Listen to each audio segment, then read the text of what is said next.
নষ্ট। আর যার কাছে এই দুইটা হাদিসের জ্ঞান আছে সে আলেম, ফেতরা সম্পর্কে সে আলেম, তার আর কোনো কিছুরই প্রয়োজন নেই, আমি মনে করি। একেবারে এখানে দাঁড়িয়ে বললাম আপনাকে কি আছে দেখেন। প্রথম হাদিস যেটা আবু দাউদ রাহিমাহুল্লাহ তিনি তার কিতাব যাকাতে উল্লেখ করেছেন, হাদিস হচ্ছে 1609 এবং ওই হাদিসটা ইবনে মাজাতে রয়েছে 1827। এই হাদিসের বর্ণনাকারী হচ্ছে আব্দুল ইবনে আব্বাস রাদিয়াল্লাহু তাআলা আনহুমা। আর তারগিব ওয়া তারহিবের মধ্যে হাদিসটা 1085-তে রয়েছে। ক্বালা ফারাদা রাসূলুল্লাহ সাল্লাল্লাহু আলাইহি ওয়াসাল্লাম যাকাতাল ফিত্র, রাসূলুল্লাহ সাল্লাল্লাহু আলাইহি ওয়াসাল্লাম যাকাতাল ফিত্র ফরজ করেছেন। এটা খুতবা চলতেছে, খুতবা। হ্যালো, এই এটা কি খুতবা চলতেছে? খুতবা, এটা খুতবা চলতেছে। আজকের নেকি তুমি হারিয়েছো, হাসছ না, কথা বলছো, আজকের নেকি তুমি হারিয়েছো। এটা কোনোভাবে মেনে নেওয়ার মতো না। এটা হচ্ছে জুমার খুতবা। এটা আমার কোনো ক্ষতি করেনি, কোনো মুসলিমের কোনো ক্ষতি হয়নি। যে হেসেছে, যে কথা বলেছে, শুধুমাত্র সে তার ক্ষতি করেছে। আল্লাহ যেন আমাদেরকে এই সমস্ত ক্ষতি থেকে বাঁচার তৌফিক দান করেন। কথা হচ্ছে যে যাকাতুল ফিতরকে ফরজ করা হয়েছে। একটা ভাষা কি বলেছেন? তুহরাতুল লিল সাইমিন মিনাল লাগwi ওয়ার রাফাস ওয়া তুরমাতাল লিল মাসাকিন। হিকমত বর্ণনা করা হয়েছে। কেন ফরজ করা হয়েছে? উদ্দেশ্য কি? বলা হয়েছে সায়েম ব্যক্তি রমজান মাসের দ্বারা যদি কোনো আলফাল, কোনো লাগু হয়ে গিয়ে থাকে, যার ফলে তার সিয়াম ঘাটতি হয়েছে, এই একটু ফিতরা দিয়ে তার এই এক মাসের সিয়ামের যত ত্রুটি আছে সব মুক্ত হয়ে যাবে।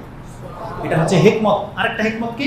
ও তুরমাতাল লিল মাসাকিন, ঈদের দিন যত মিসকিনের ঘরে খাদ্য থাকে এই ব্যবস্থা করা হয়েছে এই ফিতরার মাধ্যমে। তাহলে এই হাদিসের মধ্যে ফরজ হুকুম পাওয়া গেল এবং হিকমত পাওয়া গেল। উদ্দেশ্য কি? ফিতরা। তৃতীয় কি পাওয়া গেছে? ফামান আদ্দাহা ক্বাবলা সালাত ফাহিয়া সাদাকাতুন মাকবুলাতুন। যেই ব্যক্তি এই ফিতরা ঈদের নামাজে যাওয়ার আগে আদায় করবে তারটা ফিতরা হিসেবে গণ্য হবে। ওয়ামান আদ্দাহা বাদা সালাত ফাহিয়া সাদাকাতুন মিনাস সাদাকা। যেই ব্যক্তি ঈদের নামাজের পরে ফিতরা দেবে তাহলে এটা সাধারণ দান হয়ে যাবে, সে ফিতরার ইবাদত পালন করলো না। ক্লিয়ার কথা? এই হাদিসটা আছে আবু দাউদ, ইবনে মাজাহ, সহিহ তারগিব ওয়া তারহিবের মধ্যে রয়েছে। একটা হাদিস। আরেকটা হাদিসের মধ্যে কি আছে তারপর আমি আপনাকে বলবো যে এখান থেকে কি জিনিস আমি দেখাতে চাচ্ছি। বুখারী মুসলিমের হাদিসটা নিয়ে নেন, যেটা আব্দুল্লাহ ইবনে ওমর রাদিয়াল্লাহু তাআলা আনহুমা বর্ণনা করেছেন। এই হাদিস ইমাম বুখারী রাহিমাহুল্লাহ তিনিও তার যাকাতের অধ্যায়ে এনেছেন, মুসলিম তিনিও তার যাকাতের অধ্যায়ে এনেছেন। ইমাম বুখারীর 70 নম্বর পর্ব, ইমাম মুসলিমের 4 নম্বর পর্ব। বুখারীতে হাদিস হচ্ছে 1503 নম্বর হাদিস এবং মুসলিমে হাদিসটা হচ্ছে 2168 নম্বর হাদিস। হাদিসের বর্ণনাকারী আব্দুল্লাহ ইবনে ওমর রাদিয়াল্লাহু তাআলা আনহুমা তিনি বলছেন ফারাদা রাসূলুল্লাহ সাল্লাল্লাহু আলাইহি ওয়াসাল্লাম যাকাতাল ফিত্র। আরেকটা বর্ণনা আসছে সাদাকাতুল ফিত্র, আরেকটা বর্ণনা আসছে সাদাকাতুর রমাদান। তার মানে এটার ভিন্ন ভিন্ন নাম আছে। রাসূলুল্লাহ সাল্লাল্লাহু আলাইহি ওয়াসাল্লাম ফরজ করেছে রমজান মাসের ফিতরা বা সাদাকাতুল ফিতরা বা যাকাতুল ফিতরা, মানে ফিতরা ফরজ করেছে। এটা ওই হাদিসও আপনি পেয়েছেন, এই হাদিসও আছে। তার উপরে এখানে অতিরিক্ত যে কথাটা বলা হয়েছে সাআম মিন তামরিন, এখন আপনাকে বর্ণনা করা হয়েছে কি দিয়ে ফিতরা ফরজ। সাআম মিন তামরিন ও সাআম মিন বুররিন, এখানে আছে শাইরি, হয় এক সা খেজুর অথবা এক সা গম বা এক সা জব দিয়ে আপনাকে ফিতরা ফরজ করা হয়েছে। কার উপরে? আলাল আবদি ওয়াল হুররি, স্বাধীন ব্যক্তির উপরে আর পরাধীন ব্যক্তির উপরে, মানে মালিক তার উপরে ফরজ, কৃতদাস তার উপরে ফরজ, ওকে আদায় করতে হবে।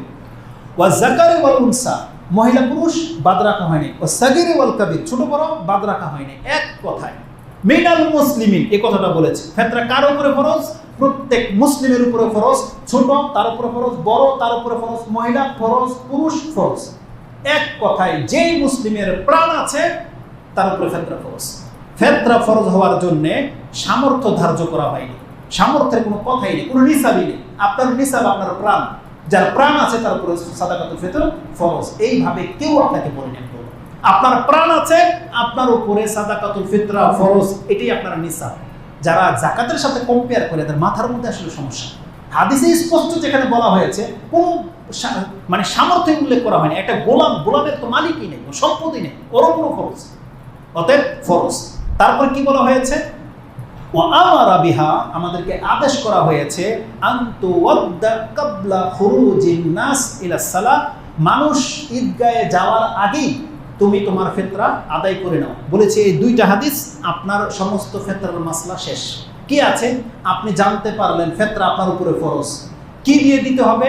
এক সা খেজুর, এক সা জব, এক সা পনির, এক সা কিশমিশ, যত আছে। তার মানে আরেকটা শব্দ, সমস্ত খাদ্যের কথা না বলে দিয়ে আবু সাঈদ খুদরির শব্দে যে ভাষাটা আছে, কি আছে? সা আমিন তোয়ামিন, এক সা খাদ্য। এনাফ কথা। ফেতরা ফরজ। কি ফরজ? এক সা খাদ্য, এক সা খাদ্য। এটা মনে রাখেন। এক সা মানে 2.5 কেজি না 3 কেজি, আপনি ডিসাইড করেন। এর মধ্যে হইলেই হইল। 2.5 কেজি থেকে 3 কেজি, যেটা আপনার জন্য পসিবল হয়। 2.5 কেজির কম হবে না, 3 কেজির ব্যাপারটা আপনার ব্যাপার, ওটা আমরা দায়িত্ব নেব না। এক সা মানে 2.5 কেজি আমরা আপাতত ধরে নিই। ফেতরা ফরজ। কতটুকু ফরজ? 2.5 কেজি। কি? খাদ্য। কখন দিতে হবে? ঈদের নামাজের আগে। এনাফ। আর কি বাকি থাকে বলেন? আর কি বাকি থাকে? আরেকটা বাকি থাকে। 5টা তো নোট করেছি। আরেকটা কি? হুকুম কার উপরে ফরজ, কখন আদায় করতে হবে, কতটা আদায় করতে হবে, কি দিয়ে আদায় করতে হবে। এই 5টা। আপনার হুকুম কি পেলেন? ফেতরা কি? ফরজ। কার উপরে ফরজ? প্রত্যেকের উপরে ফরজ। কি দিয়ে ফরজ? এক সা খাদ্য। এক সা এটা পরিমাণ, আর খাদ্য কখন দিতে হবে? ঈদের আগে, তাই না? আরেকটা কি বলেছি? কিভাবে আদায় করবেন, ওটাও যে কি দিয়ে দিতে হবে। 5টা। এখন যারা প্রশ্ন করেন, এবার আপনি প্রশ্ন করেন কি বাকি থাকলো আপনার প্রশ্নে, বলেন দেখি কে, কার কি প্রশ্ন বাকি আছে? তার মানে আপনি কি নিয়ে এত গ্রুপ ধাঁধায় ঘুরেন? কি নিয়ে ঘুরেন? কাকে জিজ্ঞেস করেন? আপনি কি জিজ্ঞেস করেন? আপনাকে বলে দেওয়া হয়েছে বান্দা তোমার উপরে ফেতরা ফরজ। হ্যাঁ ফরজ। কি দিয়ে দিবা তুমি? খাদ্য দিয়ে। এক সা খাদ্য। কখন দিতে হবে? ঈদের নামাজের যাওয়ার আগে। ঝামেলাই শেষ হয়ে গেল। ঈদের নামাজের পরে দিলে হবে না। কাকে দিতে হবে? আল্লাহ বলে নাই। কাকে দিতে হবে বলে নাই, হাদিসে আছে। কাকে দিতে হবে? মিসকিনকে দিতে হবে। তু'মাতুন লিল মাসাকিন, মিসকিনকে দিতে হবে। এখন আপনি খোঁজেন মিসকিনকে, যে মিসকিন না তাকে দেওয়া যাবে না। আপনার কেন এত বাহানা প্রশ্ন? মাদ্রাসায় দেওয়া যাবে, মসজিদে দেওয়া যাবে, আমার অমুক খালা এই হয়েছে সেই হয়েছে, এগুলো দেওয়া যাবে। বলা হয়েছে মিসকিন। মিসকিনকে যার ঘরে মাত্র এক বেলার মতন খাবারও কিছু নাই, এটাই মিসকিন। অন্তত কিছুই নাই, অথবা এক বেলা খাওয়ার মতো কিছু আছে, এই না মিসকিন। তাহলে খুঁজেন আপনি মিসকিনকে, মিসকিনকে দিবেন, হয়ে গেল। আর উদ্দেশ্য কি বলা হয়েছে? তু'মাতুন লিল মাসাকিন, মিসকিনের খাদ্যের ব্যবস্থা। কিন্তু